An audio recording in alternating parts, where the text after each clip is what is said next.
প্রিয় খামারি ভাই বোনেরা, আসসালামু আলাইকুম। আশা করি সকলেই ভালো আছেন। আমি ইনশাল্লাহ অনেক ভালো আছি।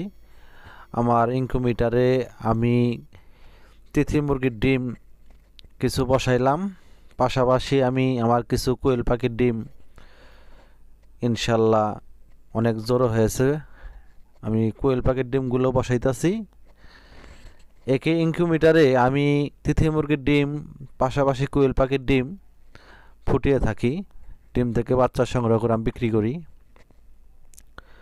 আসলে আমি তেমন বড় একটা খামারি না, আমি ছোট একটা খামারি। আমার কিছু তিথি মুরগি আছে, কিছু কোয়েল পাখি আছে, কিছু কবুতর আছে, কিছু হাঁস আছে, কিছু চীনা হাঁসও আছে। এইগুলা নিয়েই শুধু আমি এগুলা করি। আর আপনারা যারা অনেকেই ইনকিউবেটর কিনতে চান, আমার লগে যোগাযোগ করতে পারবেন। আর অনেকে আছে নতুন, ইনকিউবেটরে কিভাবে ডিম বসানো হয় অনেকে হয়তো জানেন না। আসলে সব কিছু তো শুরু থেকে পাওয়া যায় না, অনেক কিছু শিখতে হয়। আসলে ডিম বসানোর কিছু নিয়ম কারণ আছে। যেমন সাধারণত সব ডিম একদিকে একটু চিকন হয়, আরেক সাইডে গোল হয়, এক সাইড একটু লম্বা হয়। আপনারা সবসময় এই লম্বা সাইডটা নিচে রাখবেন, গোল সাইডটা উপরে রাখবেন। যেহেতু এইগুলা অটো মেশিন, এইগুলা ডিম ঘোরাতে হবে না, মেশিনে ঘোরাইবে। সাধারণত এইগুলা মেশিন আপনার যদি বাড়িতে 2, 4, 10, 15 ঘন্টা কারেন্ট বিদ্যুৎ নাও থাকে, তারপরেও কোনো সমস্যা হয় না। আর বিশেষ করে যদি 2-1 দিন বিদ্যুৎ না থাকে, এক্ষেত্রে আপনারা ব্যাটারি দিয়ে চালাতে পারবেন। যেহেতু এগুলা ব্যাটারি লাইনও আছে, 12 ভোল্টের ব্যাটারি দিয়ে এগুলা মেশিন চলে। আর 2, 4, 10 ঘন্টা 8 ঘন্টা কারেন্ট না থাকলে, বিদ্যুৎ না থাকলে কোনো সমস্যা হয় না এগুলা মেশিন থেকে। সাধারণত কোয়েল পাখির ডিম ডিম থেকে বাচ্চা বের হয় 17 দিন 15 দিনের ভিতরে। আর তিথি মুরগির ডিম একটু সময় লাগে। তিথি মুরগির সময় ডিম থেকে বাচ্চা বের হতে সময় লাগে 28 দিন। আমি আপাতত কোয়েল পাখির ডিমও দিতেছি, তিথি মুরগির ডিমও দিতেছি, দুটো একসাথে দিতেছি। যেহেতু সামনে শীতকাল, বাচ্চা বোর্ডিং করা অনেক ঝামেলা হয়ে যায়, এর জন্য আমি দুইটা একলগে করতেছি। আপনাদের যদি কারো তিথি মুরগির বাচ্চা লাগে, অবশ্যই স্ক্রিনে দেওয়া নাম্বারে ফোন করে যোগাযোগ করবেন। কারো যদি কোনো দিন মুরগির বাচ্চার বা কোয়েল পাখির বাচ্চার কোনো সমস্যা হয়, স্ক্রিনে দেওয়া নাম্বার ফোন করে আমার কাছে পরামর্শ নিতে পারবেন। আর যারা একেবারে নতুন করতে চাইতেছেন, কোথা থেকে শুরু করবেন বুঝতে পারতেছেন না, কিভাবে করবেন, আপনারাও আমার কাছে ফোন দিয়ে যোগাযোগ করে কিছু জানার থাকলে জেনে নেবেন। আর যেহেতু তিথি মুরগি শীতকাল ডিম দেয় না, আমার এই চালানির শেষ ডিম। আমার তিথি মুরগির ডিম দেওয়া বন্ধ করেছে।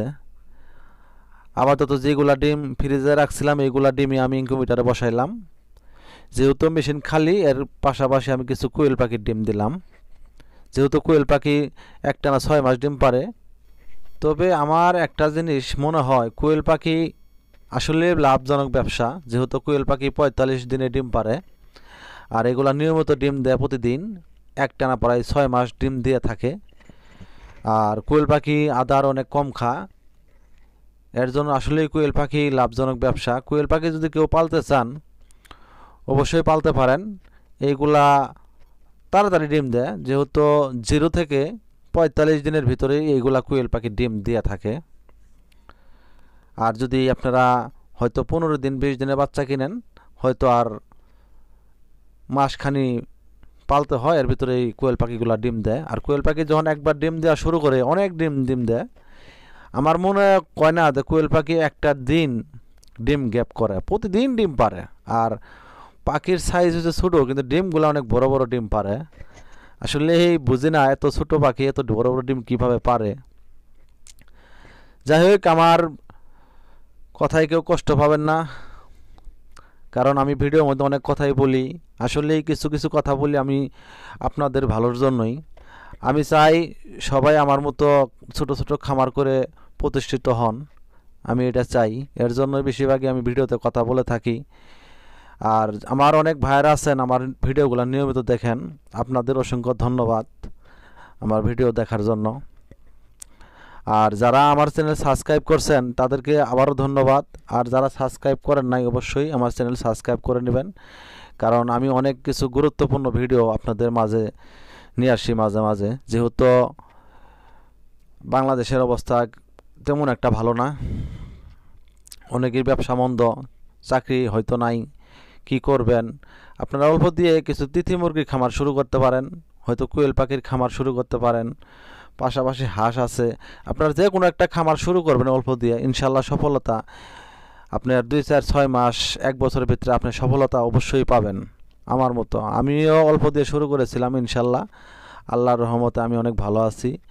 আমার তিথি মুরগি ডিম পারতেছে, কোয়েল পাখি ডিম পারে, আমার হাঁসে ডিম পারে, আমার কবিতর নিয়মিত বাচ্চা করতেছে পাথর থেকে। আসলে সবগুলা আপনাদের দোয়াই আমি অনেক ইনশাল্লাহ লাগিয়ে গেছি। আর পাশাপাশি আমি তো খালি ওইগুলাই করি না, আমার পাশাপাশি আমার ব্যবসা আছে। যেহেতু আমি ব্যবসা করি, আমার ওয়াইফ আমার ছেলে এগুলা বেশিরভাগ দেখে থাকে। আমি যেহেতু ঢাকা গাজীপুর ব্যবসা করি, আমার বাড়ি হয়েছে জামালপুর বক্সিগঞ্জ, আমার দেশের বাড়িতেই খামার করেছি। আমি এতদিন মানুষের অন্য জায়গায় ডিম ফুটাইতাম, আমি এখন নিজে ইনকিউবেটর মেশিন কিনে নিছি। ইনশাল্লাহ আমি এখন নিজেই বাচ্চা ফুটাই বিক্রি করি। আপনাদের কারো যদি বাচ্চা লাগে অবশ্যই স্ক্রিনে দেওয়া নাম্বারে ফোন করে আমার লগে যোগাযোগ করতে পারবেন, যে কোনো টাইম যে কোনো সময়। আর ঢাকার আশেপাশে যারা আমার কাছে তিথি মুরগির বাচ্চা নিতে চান অবশ্যই আপনারাও স্ক্রিনে দেওয়া নাম্বারে ফোন করবেন। আমি 1 মাস বয়স, 2 মাস বয়স, 3 মাস বয়সের বাচ্চা দিয়ে থাকি। জিরো বাচ্চা আমি কাউরে সহজে দেই না, কারণ অনেকে জিরো বাচ্চা নিলে পরে বোর্ডিং করতে পারে না, বাচ্চাগুলো মারা যায়। এর জন্য আমি ছোটো বাচ্চা কাউরে দেই না। বিশেষ করে 1 মাস, 2 মাস, 3 মাস বয়স পর্যন্ত আমি বাচ্চা দেই। আপনারা চাইলে এইগুলা বাচ্চা দিয়ে শুরু করেন। আর কি বলবো, অনেক কথাই বলে ফেলছি। যাই হোক, আমার ডিম বসানো পড়ায় শেষের দিকে। মেশিনটা আমি আপাতত আমার ঘরেই রাখছি, যেহেতু খামারে যেতে একটু সময় লাগে, এর জন্য আমি ঘরে রাখছি। যেহেতু ইনকিউবেটরের কিছু নিয়ম কারণ আছে, আর্দ্রতা, তাপমাত্রা এইগুলা মাঝে মাঝে দেখতে হয়, এর জন্য আমার রুমেই রাখছি, যাতে সবসময় দেখা যায় আর্দ্রতা তাপমাত্রা কত আছে। যেহেতু এলে এইগুলা মেশিনের তাপমাত্রা আর্দ্রতা একটু কমে বাড়ে, এর জন্য নিয়ন্ত্রণ করতে হয়। এর জন্য আমি আমার রুমের ভিতরে রাখছি, দেখতেই পারতেছেন আমার রুমে। ইনশাল্লাহ আপনাদের দোয়ায় আমি অনেক সফলতা পেয়েছি। আপনারা আমার জন্য আরও দোয়া করবেন বেশি বেশি করে, যাতে আমি আরও অনেক বড় খামারি হতে পারি। সবাইকে যেন অল্প দামে আমি বাচ্চা দিতে পারি। যেহেতু অনেক ভাইরা আমারে বলেন যে আপনি তিথি মুরগির বাচ্চার দাম অনেক বেশি ধরেন বা বেশি চান, আসলে বাজারে কি তা দাম? হ্যাঁ, আপনি বাজারে বাচ্চা কিনবেন পাইকারের কাছে, কিন্তু বাচ্চার যদি কোনো সমস্যা হয় আপনি কার কাছে ফোন দিয়ে এই বাচ্চার ওষুধের সমাধান করবেন?